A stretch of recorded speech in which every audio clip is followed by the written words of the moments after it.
तुम्हारी किस्मत की लेखनी का हर एक पन्ना तो मैं पहले ही लिख चुका हूँ।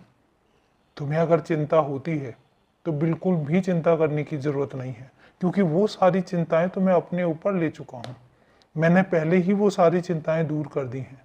और तुम यकीन मानो, जो भी मुश्किलें आ रही थी वो मुश्किलें तुम खुद ही रास्ता निकाल निकाल के दूर करते जा रहे हो।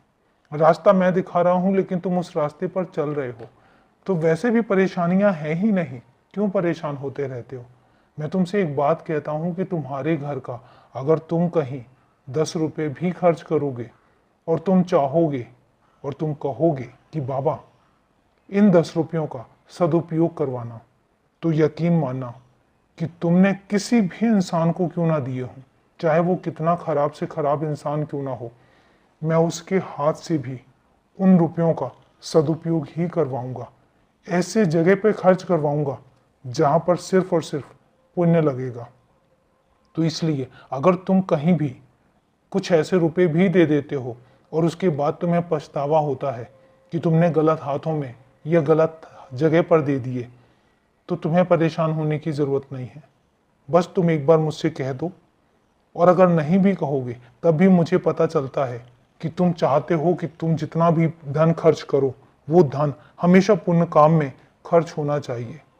तो वो पुण्य कार्य में ही खर्च होगा, कहीं भी ऐसी जगह नहीं जाएगा जहां पर तुम्हारा दिल नहीं है देने का।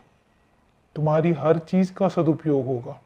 तुम कभी किसी को भी कुछ भी दोगे या किसी की मदद करोगे तो याद रखना कि उसके बाद पछताना मत, और ना ही किसी चिंता में पड़ना, क्योंकि उस मदद का, उन पैसों का, उस हर एक चीज का जो तुमने अपने हाथों से निकाली है, सदुपयोग मेरे ही साथ होगा और मेरे ही द्वारा होगा। मैं तो दिलवाता भी उन्हीं लोगों को हूं जहां से मुझे पुण्य काम करवाने होते हैं। तो इसलिए तुम निश्चिंत रहो। और तुम्हें एक बात बताता हूं कि तुम्हारी पूजा पाठ, तुम्हारी यूं लगन, ये बेवजह नहीं है और ना ही मैं इनसे खफा हूं। मैं हमेशा खुश हूं। मुझे पता है कि तुम्हें आजकल वक्त नहीं मिल पा रहा है, लेकिन जो तुम काम कर रहे हो वो भी तो एक पूजा की ही तरह है, क्योंकि मुझे पता है इस काम से जो भी तुम्हारी आमदनी होगी उस आमदनी को तुम पुण्य काम में ही लगाना चाहते हो। तुम्हारी जो मनसा है, तुम्हारी जो नीयत है, बहुत ही पाक और साफ है। उसमें कोई भी छल कपट नहीं है और ना ही उसमें स्वार्थ है। तो जब ऐसी कमाई होती है और ऐसी मेहनत होती है तो वो मेरी पूजा से कम नहीं होती है। इसलिए निश्चिंत रहो, बेफिक्र रहो, अपने काम में लगे रहो, खुश रहो, सदा खुश रहो।